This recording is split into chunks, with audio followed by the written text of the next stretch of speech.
Fantasy, Wikipedia audio. Fantasy in a psychological sense refers to two different possible aspects of the mind, the conscious, and the unconscious.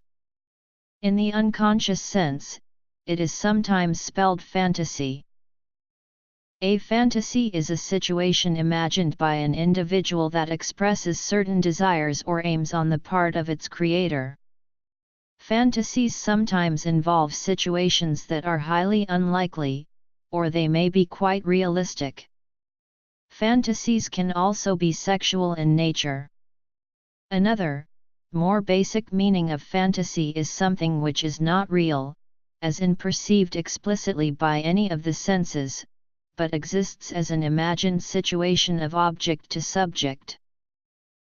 In everyday life, individuals often find their thoughts pursue a series of fantasies concerning things they wish they could do or wish they had done, fantasies of control or of sovereign choice, daydreams. Conscious fantasy. George Eamon Valiant in his study of defense mechanisms took as a central example of an immature defense, fantasy living in a Walter Mitty dream world where you imagine you are successful and popular, instead of making real efforts to make friends and succeed at a job. Fantasy, when pushed to the extreme, is a common trait of narcissistic personality disorder, and certainly Valiant found that not one person who used fantasy a lot had any close friends.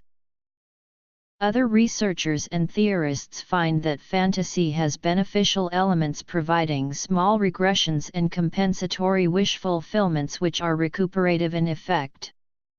Research by Deirdre Barrett reports that people differ radically in the vividness, as well as frequency of fantasy, and that those who have the most elaborately developed fantasy life are often the people who make productive use of their imaginations in art, literature, or by being especially creative and innovative in more traditional professions. A pervasive pattern of grandiosity, a preoccupation with fantasies of unlimited success, power, brilliance, beauty, or ideal love.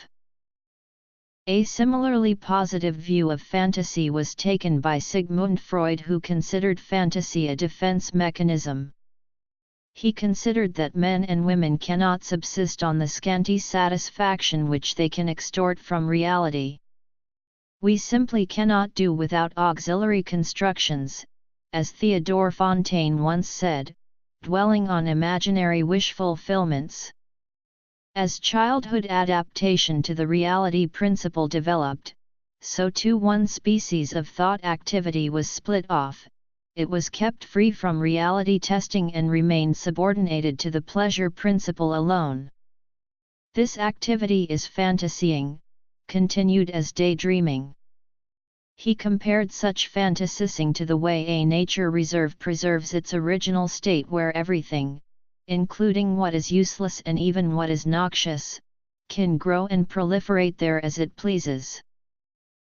Daydreams for Freud were thus a valuable resource. These daydreams are cathected with a large amount of interest, they are carefully cherished by the subject and usually concealed with a great deal of sensitivity. Such fantasies may be unconscious just as well as conscious.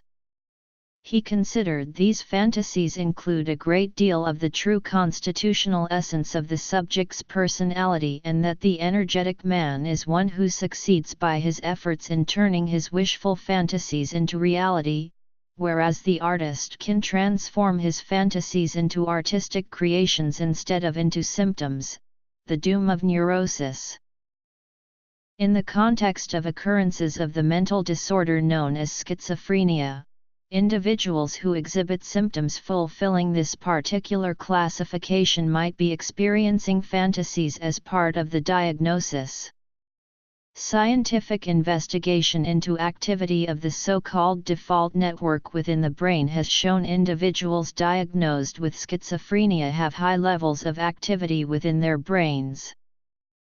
In a study with a small sample size, of 80 individuals diagnosed with schizophrenia, it was found 1/4 of men who had committed a contact crime against women were motivated by sexually orientated fantasy.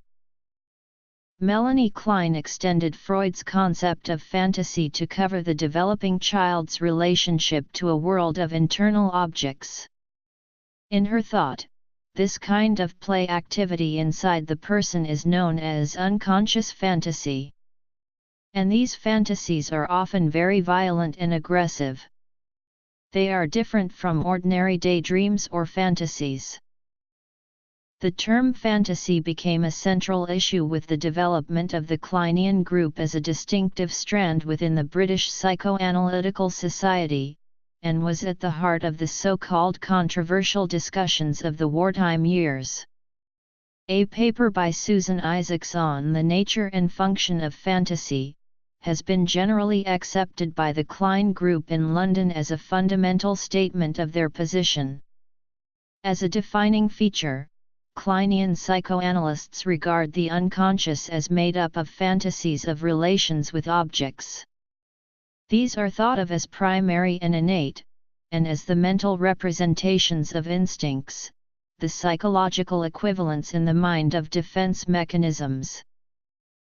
Isaacs considered that unconscious fantasies exert a continuous influence throughout life, both in normal and neurotic people, the difference lying in the specific character of the dominant fantasies. Most schools of psychoanalytic thought would now accept that both in analysis and life, we perceive reality through a veil of unconscious fantasy. Isaacs, however, claimed that Freud's hallucinatory wish fulfillment and his introjection and projection are the basis of the fantasy life, and how far unconscious fantasy was a genuine development of Freud's ideas, how far it represented the formation of a new psychoanalytic paradigm, is perhaps the key question of the controversial discussions. Freud and daydreams. Lacan engaged from early on with the fantasies revealed by Melanie Klein, the imago of the mother, this shadow of the bad internal objects with the imaginary. Increasingly, however, it was Freud's idea of fantasy as a kind of screen memory, representing something of more importance with which it was in some way connected that was for him of greater importance. Lacan came to believe that the fantasy is never anything more than the screen that conceals something quite primary, something determinate in the function of repetition. Fantasies thus both link to and block off the individual's unconscious, his kernel or real core. Subject and real are to be situated on either side of the split, in the resistance of the fantasy, which thus comes close to the center of the individual's personality and its splits and conflicts. The subject situates himself as determined by the fantasy, whether in the dream or in any of the more or less well-developed forms of daydreaming, and as a rule a subject's fantasies are close variations on a single theme, the fundamental fantasy, minimizing the variations in meaning which might otherwise cause a problem for desire. The goal of therapy thus became la traversée du fantasme, the crossing over, traversal, or traversing of the fundamental fantasy. For Lacan, the traversing of fantasy involves the subject's assumption of a new position with respect to the other as language and the other as desire, a utopian moment beyond neurosis. The question he was left with was what, then, does he who has passed through the experience, who has traversed the radical fantasy, become? The postmodern intersubjectivity of the 21st century has seen a new interest in fantasy as a form of interpersonal communication. Here, we are told, we need to go beyond the pleasure principle, the reality principle, and repetition compulsion to the fantasy principle, not, as Freud did, reduce fantasies to wishes, all other imaginable emotions, and thus envisage emotional fantasies as a possible means of moving beyond stereotypes to more nuanced forms of personal and social relating. Such a perspective sees emotions as central to developing fantasies about each other that are not determined by collective typifications. 2 characteristics of someone with narcissistic personality disorder are: in schizophrenia, Klein and unconscious fantasy, Lacan, fantasy, and desire. The fantasy principle. Narcissistic personality disorder.